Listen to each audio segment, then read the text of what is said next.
Hey everybody, welcome to episode 7 of Teaching Tales. I am Brent Coley, your host, and with me today, I am super thrilled to have the one, the only, Rushton Hurley joining us. Rushton, thanks so much for taking time out of your busy schedule.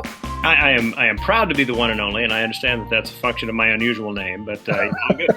I'm good. Well, Rushton, when I started the podcast, when I had the idea and it was formulating, you were one of the people that I wanted to have on because I have sent at conferences, and back in 2010 at the ICE conference in Illinois, I had the good fortune of getting to go to dinner with you and some other educators, and got to sit next to you. And I remember we talked about history, if I recall, our love of history, and what a great conversation. So I thought when I was doing this podcast, boy, if I could get Rushton to come on and join me, he's going to have some good stories to share, because when you have keynoted and your sessions that I've been to, you are a master storyteller. So thank you. I have been looking forward to this conversation for a while. So total honor to be here. I will say that if I have some skills in the storytelling department, it comes from growing up listening to Baptist preachers on Sundays and Steve Martin albums the rest of the week, I think. Well, those are some good storytellers there. Well, for somebody who may not know you, Rushton, let our listeners know, who are you? What have you been up to as far as education? Give them a little background. Sure.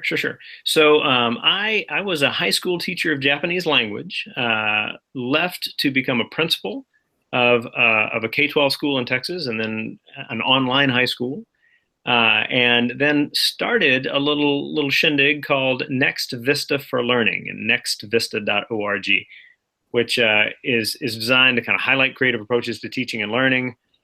We get teachers and students from around the world to share videos with us on different things that might be encountered in school, and it's all free, just a little save the world thing. But as a function of telling people about that, I started speaking at conferences to explain to folks that it's actually much easier to make a video than they think. And while that didn't generate a ton of videos on the front end, it did get people coming up to me and saying, hey, could you come and speak at our school? Hey, could you come and speak at our conference? And so suddenly I'm a person being paid to speak, which sounds sounds a little laughable at some point, but it allows me to run this little nonprofit that I've got. And so, as long as this wave is out there to be ridden, I figure ride it. Ride it as long as you can. Absolutely. Well, yeah, that's fantastic. And you just recently wrote a book, or maybe you wrote it a while ago, but it recently was published, called Making Your School Something Special. About that book. It's an incredibly interesting experience to write a book. Tons of us have books in us waiting to get out. It's a matter of whether kind of the stars can align for the circumstances to do it. And the longer story is a little tedious, but it kind of comes down to by Holly Clark of EdTech Team Press about. To write it, and I wrote it last summer. And when I sent off the first draft to the editor, in full honesty here, there was a certain arrogance of like, hey, I've been writing newsletters for years. I've been writing this other stuff for years. I grew up under the grammatical gun. My mother is a professor of literature and composition. How much editing are these people really going to need to do? Well, so they did their job and sent me back the book, and every single paragraph was chock full of suggestions. Oh, and wow. I remember looking at it and going, "Oh my God!" Right?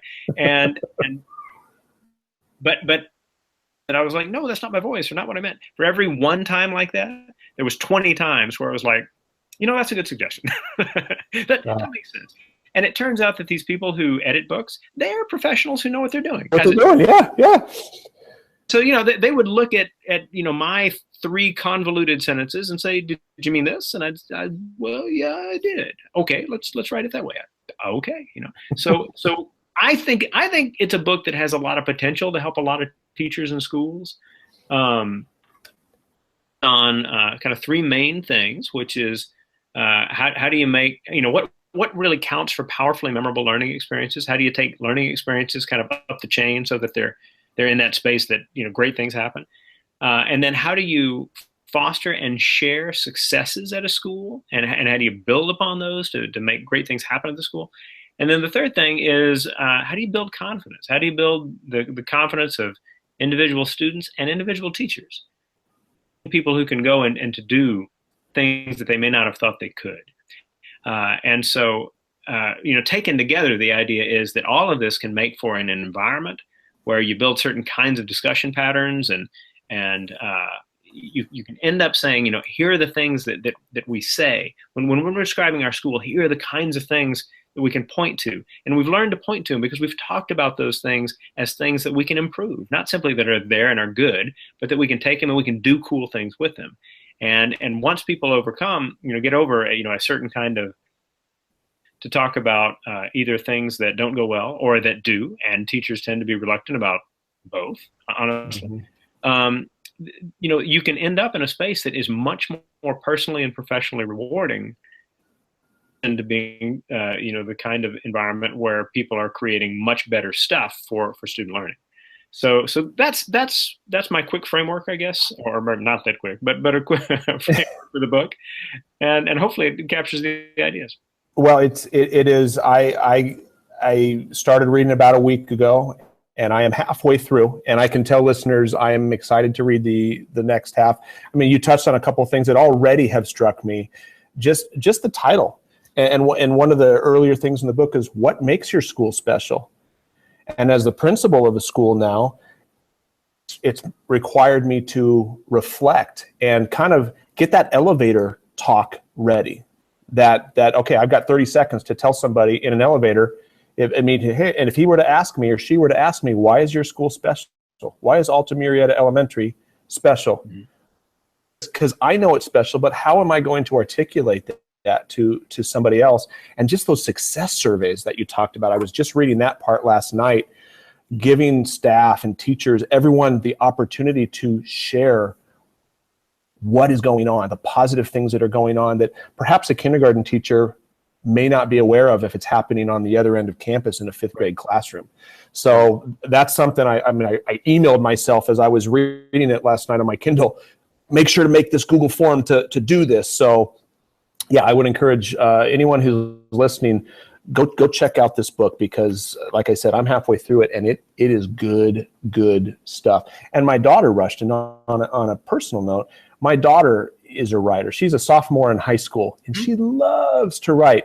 So I'm gonna definitely share this conversation with her just regarding editing, because that may be something in her future that it's like even good writers like you that can make it even better. So anyway, as you were telling me, I was thinking about my daughter. So so I contacted you and asked if you would be willing to come on. I basically put it out there and said, what do you want to talk about? I mean, what kind of stories would you like to share? And you responded and said, how about connecting with students, connecting with ideas? And you said that you had a particular story in mind. So that one, if you would. Absolutely. And when I first listened to one of the Teaching Tales podcasts, I was like, see, this is awesome. This is about stories. This is, and my frame for this is that there's all kinds of things that we as teachers know that are good ideas. We should do these. It isn't until our heart actually pushes us to do them that we act on the ideas in our head, as I see it. So when we think about sharing stories, I think we're actually talking about not merely this kind of like, oh, this is who we are. I think we're really talking about the vehicles for making things happen that need to happen. And so the story that came to mind when you the podcast was a story that comes from the 1 year that I taught in middle school. So I taught one middle school class for an entire year. I'm telling you, I didn't quit. I didn't give up. It was very, very different than high school and college for sure. And those were the neediest group of human beings I'd ever met in my entire life, right? Which a lot of middle school teachers say, yep, that's it. That's them. I taught video production. There was this kid in the video production class who would come in the same way every day. Her name Christina, right? And she would walk in with just this snarl, like R, no, Christina, good morning. Hope your day gets better, this kind of thing. And just every day. And so on one particular day, I was going to show them how to use Photo Story 3. So this is that great kind of Windows tool. I remember that piece of programming, actually one of the best things Microsoft's ever put out, in my humble opinion. And so anyway, so I was like, okay, so you can take pictures and you can make motion, with them, and you can narrate them this way, and give it a shot. Go. In order to do this, in order to show them how to use this program, I needed some pictures to show, right? So I brought in pictures of Chiquita, Flaca, and Gordita. Those are my cats, right? And cats are great. And my wife and I can be in a grocery store, and some child is having a complete hissy somewhere, and we look at each other and we just say, "But all good." So anyway, so I had these pictures of the cats. I'm like, say, okay, I'm explaining how to use Photo Story. I set them to work. Well, one kid gets out of her desk and starts walking over to me. It's Christina. And as she's walking over, the snarl is totally gone. There's this look on her face of like, oh, and I'm thinking, wow, that's a different kind of look for her. And she says, hey, Mr. Hurley. I said, yeah, Christina, what you got? We have cats too. And I thought, wow. And so I said, oh yeah, really? And they're great, huh? And she said, yeah. I said, do you think you could make a little video about your cats using this program? Said, yeah. She goes off, and I'm thinking, wow, that was different. She walks into class the next day. Hey, Mr. Hurley. I'm like, oh my God. And so, where's the scowl? I know, got used up, the human quota, right? But the lesson learned is one that I just don't think I'll ever forget. And that's that what will connect you to a child. You never know what it is that will make a child look at you and go, oh, okay, I like this one, and you just don't know. I mean, I didn't plan to like fix my, my snarling student, with a story about cats. I just self in this thing that I was showing them how to do. And somehow, it was exactly what she needed to see. Some teacher, but another person who loves cats. And so, I mean, great student all year, but you never know.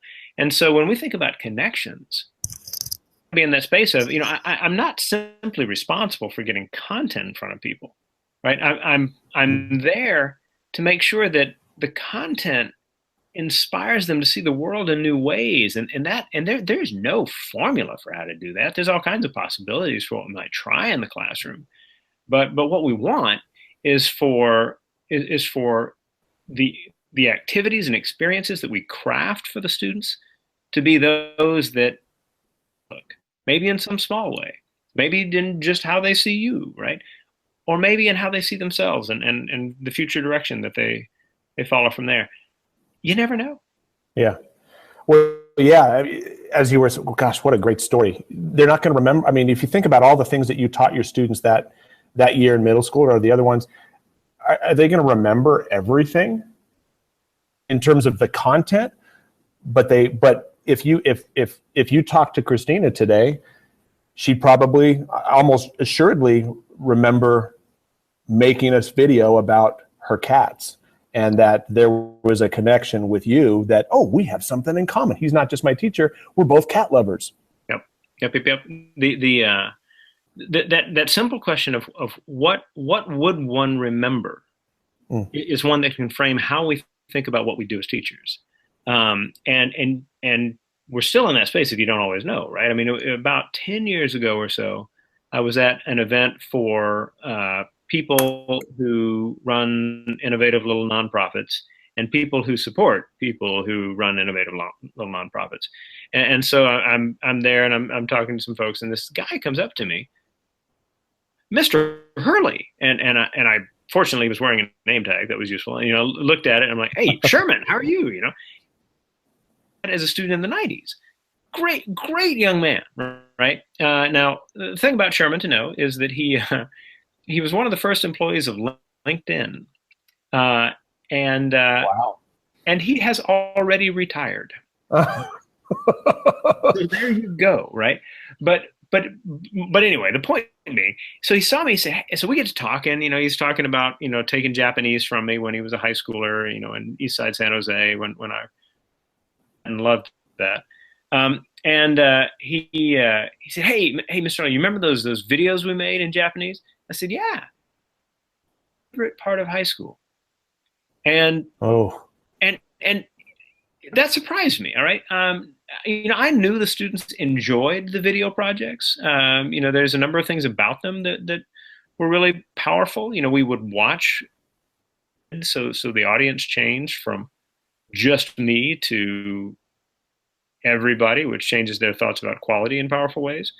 But I don't know that I would have guessed anyone would stick the superlative on it, that the favorite. And so, we talked about that a bit. It just happens to be that a lot of kids don't feel they have the outlet in school to be this, that, or the other thing, to work with other people, to put something together that everyone will see and enjoy. And something about the videos, they were celebrating each other's work. First time that we did this and we're like watching the videos together, man, after every one, the kids were like, yay, that was great, that was cool. And I remember sitting there thinking, I'm not telling them to do this. I'm not saying, hey, you will now applaud for your peers, right? Instead, it's just happening. They're just celebrating each other. And I thought, how many of these kids go home ever looks at the work they've done for school and says, that was great, that was cool. Mm-hmm. And so I thought, man, this is important, and so we have these moments as teachers where we see something happen and we have to stop and we go, I need to make sure that I'm learning from what's happening right now. Yeah. On right now that I'd better not forget, because I don't want it to stop. I want to make sure that this happens I ever teach, So yeah. We have those moments.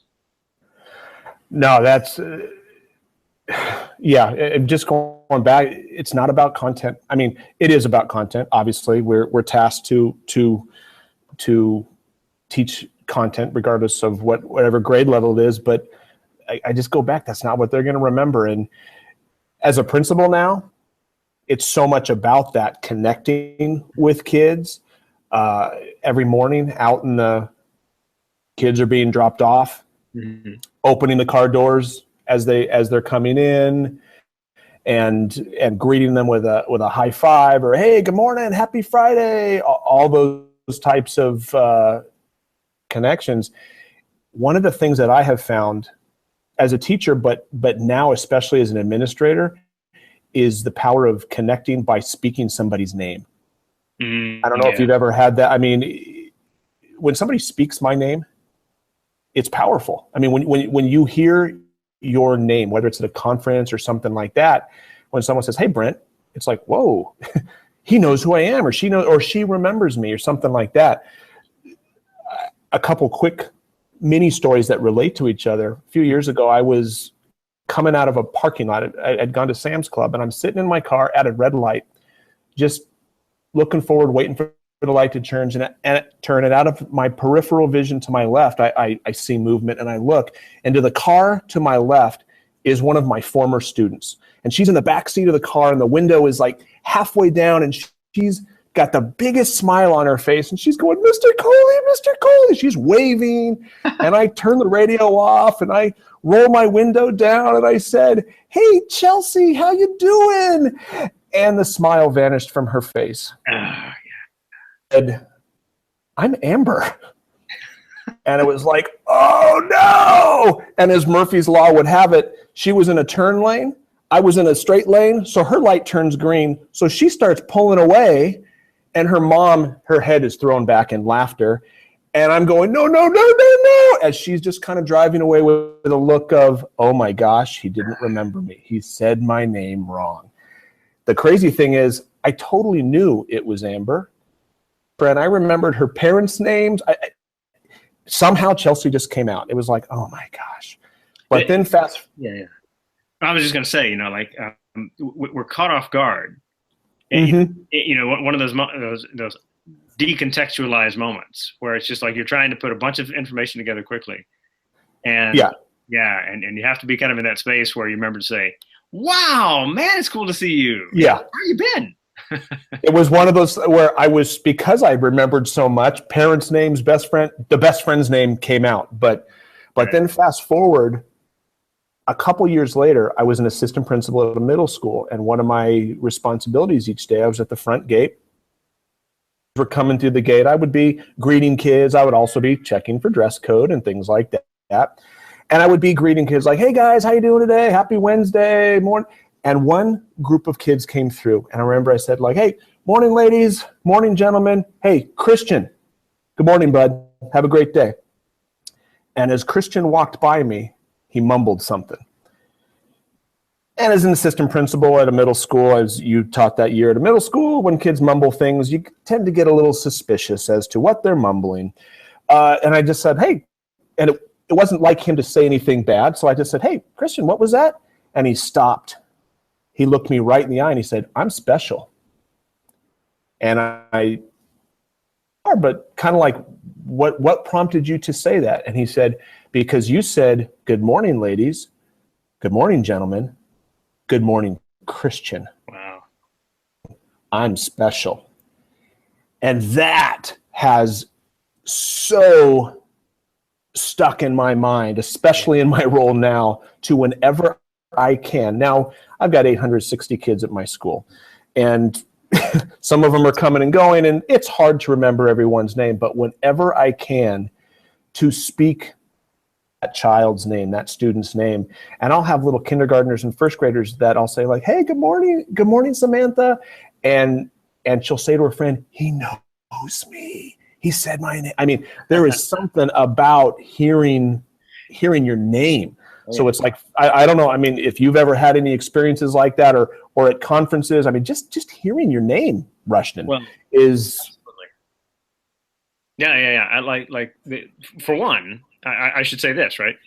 I'm actually finishing up a second book. It's called Making Your Teaching Something Special. And the very first, it's advice. It's just lots and lots of pieces of advice. Each chapter is one piece of advice. The very first one, memorize all their names quickly, right? And I go into the how and why and blah, blah, blah of it. But it essentially comes down to everything you just said, right? Saying someone's name means something. And there's that point of connection that comes from being willing to engage, right? So like the saying of the name is like the first step in an engagement. How do you know that anyone actually cares whether you live or die? Well, they stop and ask you how you're doing, right? They notice things. My first year out of college, I was on a program called JET, Japan Exchange Teaching, and I was an assistant language teacher teaching English alongside Japanese teachers of English in high schools and junior highs in this one particular part of Japan. And as a part of what I did at the school where I was based, I helped with the English language club, which makes sense. You get the native English speaker to involve with it. And there was this one kid in the club who was he was kind of, how to put it, nerdy kid, tolerated by everybody, right? Tried hard, too hard a lot of the time. And, just bless his heart, that's just who he was. But in a club, in a Japanese sense, in a club, you look out for each other. So there's a certain amount of that, right? So, like being in a club, even if you have a lot of trouble connecting with others for whatever reason, there are going to be some connections. It's a healthy piece of how the Japanese system works. Anyway, so one of the things I remember about him is that he had, like, one of his two front teeth was kind of was screwed up, right? Like there was a chunk out of it. I mean, I don't know what happened, but it was screwed up.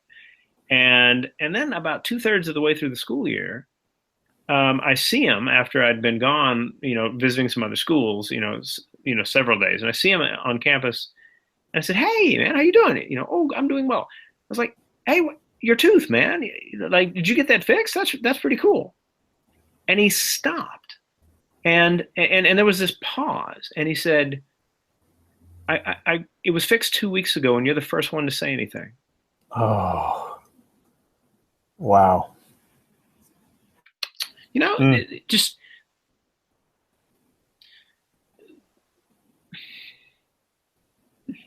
yeah, no, that's, so what did it mean for you to actually say? I mean, yeah, it took 2 weeks for somebody to do it, but the fact that you were that person, right? man, And I'm outside of a structure. Say something. I get that, right? The thing for all of us is that it takes so little. It takes so little for us to say, to just notice something, say something, pass along a little compliment. "Hey, I'm glad you're here." It takes so little. But it may, but the benefits, but it can fill somebody's bucket for a month. Yep, exactly. Wow.